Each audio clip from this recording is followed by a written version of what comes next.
तो हमारा अगला जो चैप्टर है वो है determination of equilibrium rate of exchange. ये चैप्टर फोकस करता है जो फॉरेन एक्सचेंज रेट और उसके चेंजेस हैं उस पे कि कैसे फॉरेन एक्सचेंज रेट डिटरमाइन करा जाता है पहली बात तो, और फिर उसमें चेंजेस आते हैं तो क्यों आते हैं वो फैक्टर्स जानना ज़रूरी है। तो इक्विलिब्रियम एक्सचेंज रेट क्या होता है, डिमांड कैसे आती है, सप्लाई कैसे आती है, फिर एक्सचेंज रेट कैसे फिगर आउट आता है, चेंज क्यों आता है और चेंज के फैक्टर्स क्या है। तो सबसे पहला पॉइंट जो है इक्विलिब्रियम एक्सचेंज रेट। इक्विलिब्रियम कुछ नहीं है जहाँ पर डिमांड और सप्लाई मीट हो, वो आपका एक्सचेंज रेट होगा, बस इसमें और कुछ नहीं है। और डिमांड और सप्लाई क्या होता है वो बात करते हैं। पहले डिमांड डिटरमाइन कैसे होती है, डिमांड जनरेट कैसे होती है। आप फॉरेन एक्सचेंज कब कब पे करते हो आपको ये देखना है। यहाँ पे आपको खाली लॉजिक लगाना है।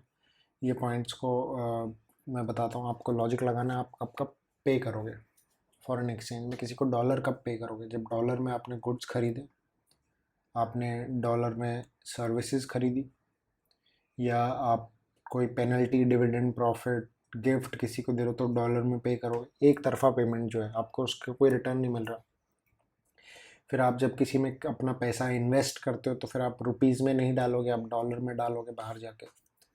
फिर फ्यूचर एक्सपेक्टेशन, ये इंपॉर्टेंट पॉइंट है, इसको आप इंपॉर्टेंट मार्क कर लीजिए।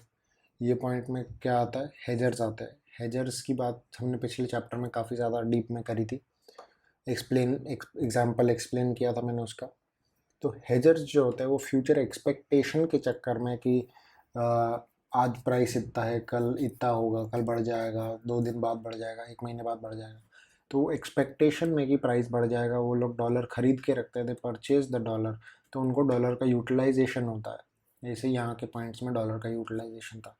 अब डिमांड एक्चुअल कैसे, यहाँ पे इस पे वाई एक्सिस पे आ गया हमारा फॉरेन एक्सचेंज रेट जो है, और उसका डिमांड आ गया।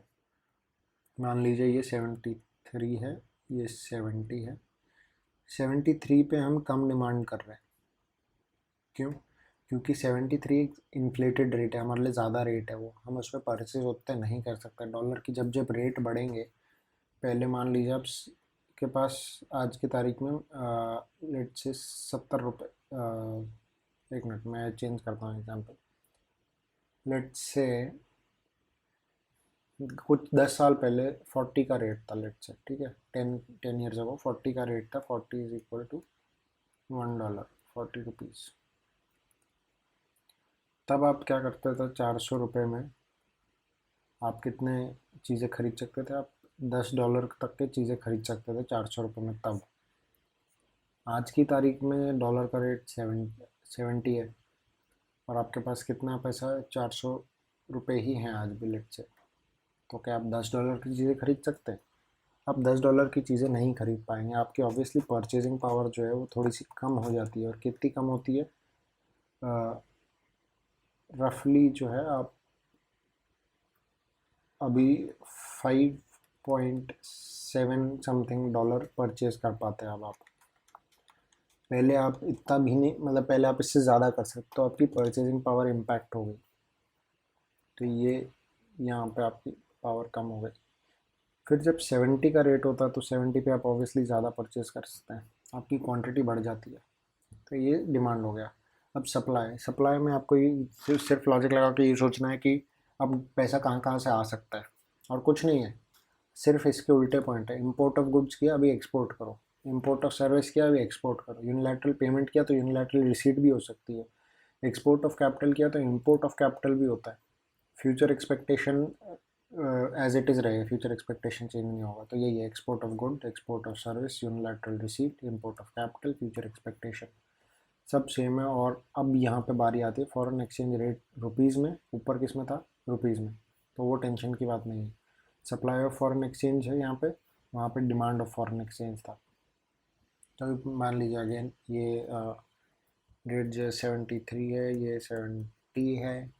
आप अब क्या कर रहे हैं, 70 पे कम क्वांटिटी डिमांड कर रहे हैं, 73 पे ज़्यादा डिमांड कर रहे हैं। क्यों? क्योंकि आपको अब ज़्यादा प्राइस मिल रहा है सेम चीज़ के लिए। आपको सेम चीज़ के लिए अगर ज़्यादा प्राइस मिल रहा है तो आप और डिमांड करेंगे ना। ये आता है। फिर आता है डिटर्मिनेशन ऑफ इक्विलिब्रियम। हमने हमेशा इकोनॉमिक्स में पढ़ा है जिस पॉइंट पर डिमांड और सप्लाई मीट करे वो इक्विलिब्रियम पॉइंट है। ये ई पॉइंट जो है ये है इक्विलिब्रियम। डिमांड, ये डिमांड कर्व है। Demand curve left to right sloping होता है, left to right downward sloping होता है, और supply curve left to right upward sloping होता है। ठीक है, आप इससे जो है अगर आपको क्वेश्चन आता है तो फिर आप इजीली डिमांड उसका प्राइस डिटरमाइन कर सकते हैं।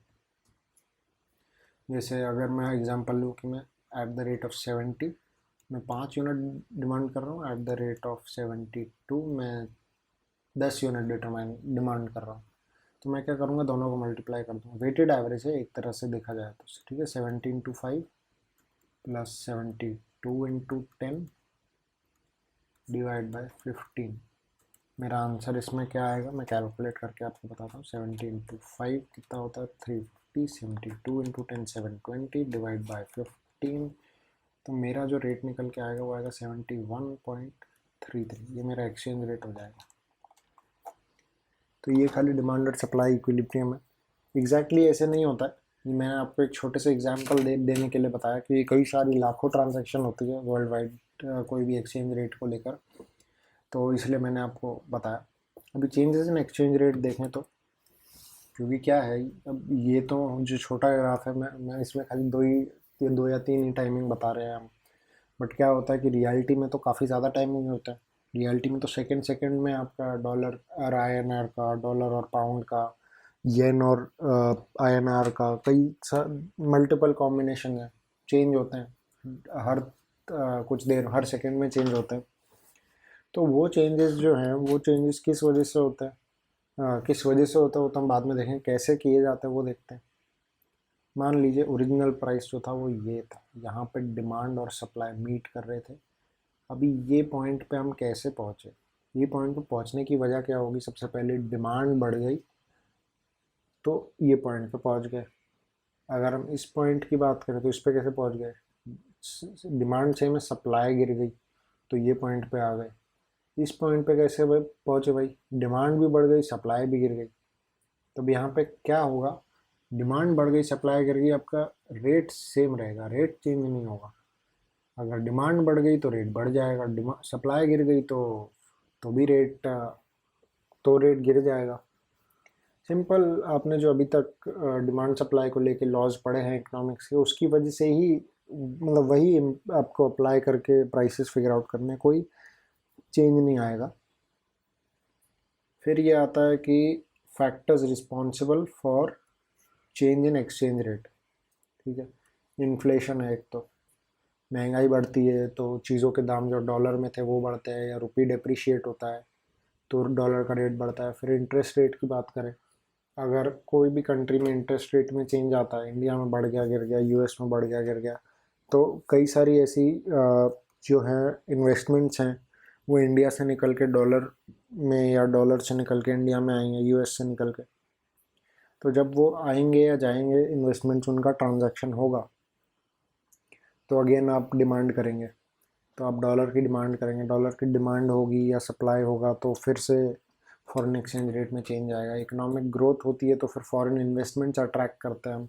Political and other factors as an कि कोई कंट्री में पॉलिटिकल इंस्टेबिलिटी है तो फिर कोई भी उस कंट्री में इन्वेस्ट क्यों करेगा, या पहले से इन्वेस्टमेंट हो तो फिर वो वहाँ से विड्रॉ करेगा इन्वेस्टमेंट। ऐसे कई सारे, और मान लीजिए पॉलिटिकल इंस्टेबिलिटी नहीं है, काफ़ी पॉलिटिकल स्टेबिलिटी और काफ़ी पॉलिटिकल रिलेशनशिप अच्छे हैं, तो और आपके कंट्री में जो है लोन्स आएंगे, इन्वेस्टमेंट्स आएंगी, तो आपका डॉलर का डिमांड या सप्लाई जो फिर से चेंज होगा।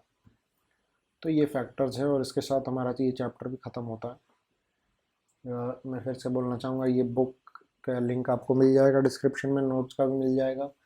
अगर आपको कोई डाउट हो तो आप पूछ सकते हैं, MCQ सॉल्व कीजिए, आपको पेपर पैटर्न का आइडिया नहीं है, आपको प्रैक्टिस हो जाएगी। रीड कीजिए चैप्टर, काफ़ी इंपॉर्टेंट चैप्टर्स हैं सारे के सारे। तो मैं आपको मिलता हूँ अगले चैप्टर में। Thank you.